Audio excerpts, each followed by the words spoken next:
we are, guys. I'm on the vintage drum pick once again. We're going up to Polk City, down here in Florida. A guy called me.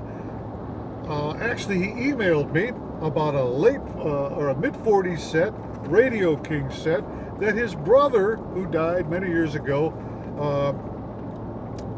used to play. I'm going to check the whole thing out. We're going to get it. Stay tuned. I'll show you what happens next when we actually meet up. Stay tuned. These picks are a lot of fun. Be right back. Welcome to Vintage Drums Talk. Jim Messina here once again. Guys, have I got a story for you? I've done another pick. This is what it's all about. This is what we love to do. I'm up here in Polk City, Florida. Where's that? You don't need to know. If you blink, you might miss it. I gotta tell you. Well, I got a call. Actually, I got an email. This happens to me a lot, and you've seen it happen if you've been watching these videos. But I got a call from Al Riolo, and his brother owned an old set of Slingerlands, okay? Wanted me to take a look. He sent me some pictures via snail mail, believe it or not. But it's a great story. His brother, Tony Riolo, owned this set years ago. Unfortunately, Tony has passed away. The set got passed on to his other brother, who played them for 20 years. And then they were stored away for another, I don't know, 5-10 years. And then he got these, Al Riolo got this set maybe 12 years ago. Not even a drummer, but he held on to them for sentimental value until he contacted me. So this is the first time I'm seeing these. We're stopped at a little gas station off of I-4 here, okay? I'm going to show you these right now. Come on, guys, let's go take a look at these. This is our first head. You're going to see it as I see it. Here it is. Basically, let's take a look at this old case here. What do you think? This is very indicative of the 1940s, okay? Get this. Here's something Gene Krupa used to do. See this pad?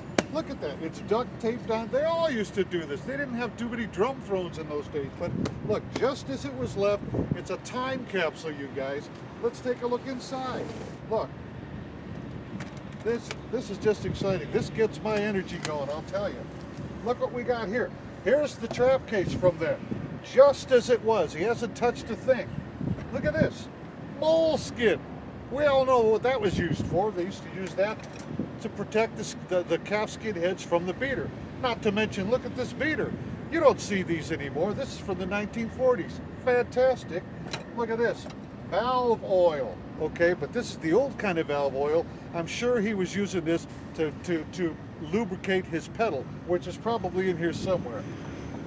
Look, how many of you are this organized? Keeps his drum keys in here. Look at that. All right. Now we've got various sticks and brushes in here, but we can go over that in a little bit. Look, here's a cymbal in here. Let's take a look at this. I'm not sure if this is a Zildjian or not, because I'll have to clean it up a little bit. I'm not seeing the stamp, but we've got other various stands, things in here. You guys, when we get them home. We're just taking a quick once over. Here's some more cymbals. These are probably 15-inch hi-hats. Look at that. There's the Zildjian stamp. These are Zildjians. All right. Underneath, we've got the snare. And this probably has a 3-point strainer. Now, I can't believe what I'm seeing here, you guys. Look at this. All right. Now, the first thing I want to show you is here's the 3-point strainer. That's correct. But what's miraculous is that it's not broken. Almost always, when these are left in this position, they break off. That's why you have the knob, okay? Now this is probably the first time this thing's been put in the correct position. When you store it away, you do the knob, and you simply fold it down like that and tighten it back up again. That's how the correct way to move these. But I can't believe that that actually survived, and it's in good shape. Terrific. Here we've got streamlined lugs, black diamond pearl. There's our cloud badge indicating the late 40s, okay? Now I'm not quite sure if these are chrome or nickel. My guess is it's chrome, all right? Looking good. Original calfskin heads, fantastic. These are the original snares too. Very good. I'm excited. We'll take a closer look when we get home. I see that the skeleton type bass pedal is in. Here's a Hayden pedal, okay? a Hain pedal, commonly used back in the 40s. All right, we'll look a little more at that. Inside we've got the skeleton to the hi-hat stand. These pedals were made by the Duplex company, all right? You've seen me do the Duncan sock pedal, okay? Had the same type of mechanism. This is a standard footboard for bass drum pedals, hi-hat stands. This is all correct. This all makes sense. There's nothing, no funny business going on here. This set seems to be an original, untouched condition. And of course, as you can see, it's been played.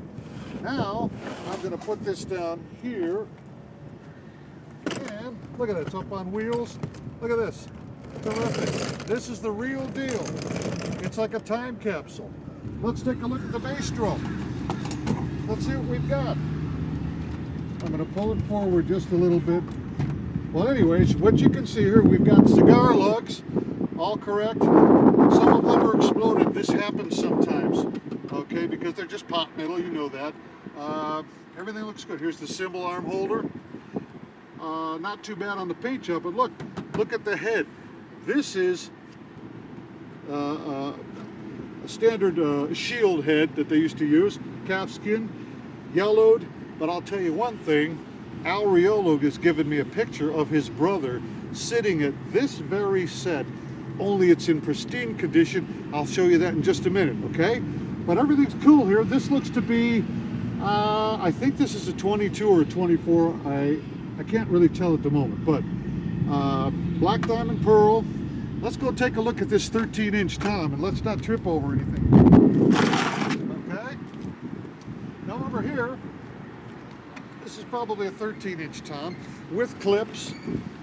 Here are the beaver tail scalp lugs. Now, here's something interesting, and this is really this is what I mean about a set that has a lot of provenance and has been played. You can see you have the typical snare drum tom rash, okay? That's what we call it. In those days, you know, you'd have your tom like this, and the snare would be here, and the rim would rub up against the purulent finish, and that's very common.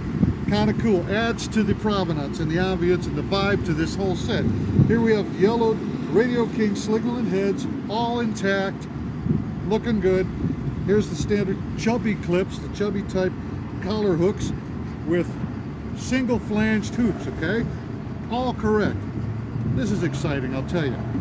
Here we have the diamond plate, okay? Now, let's go around to the other side. Let's take a look at this floor tom before we pack them up. Come on, you'll see this as I see it. It's great. Check it out. Here we go. Now here you got standard 16-inch floor tom. The legs, I believe, are inside that case. We'll go find them in a minute. When I get these home, we'll take a look. But look, heads are intact. Radio King, all the clips, looking good. The black diamond purulent finish really looks good on this one. This is exciting, I'll tell you. Standard 1940s set. We're going to go look this up to see exactly which model it is. So there you have it. We're on another pick. JC Messina coming to you from VintageDrumstalk.com. You guys ought to try this. It's a blast. We'll see you back home when I show you this set.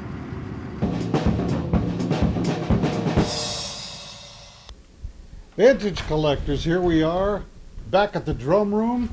Here's the set, the Tony Riolo set. I can't believe it.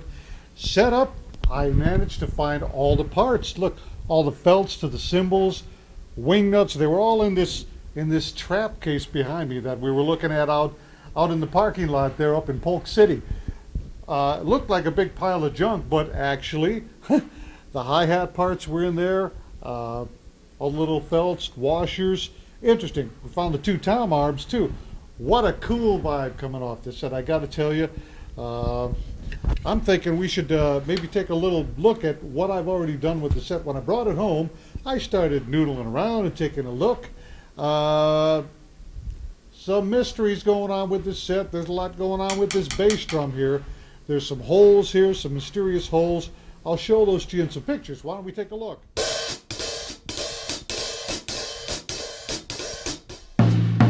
They sound pretty good, don't they?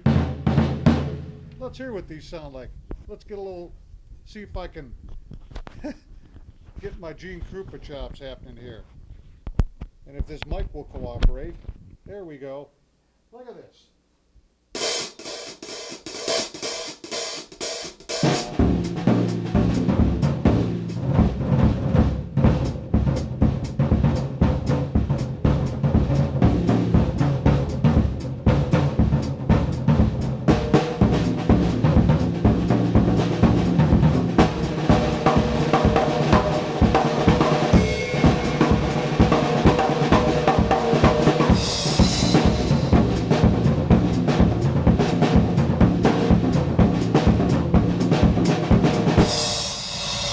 Take a look at these pictures.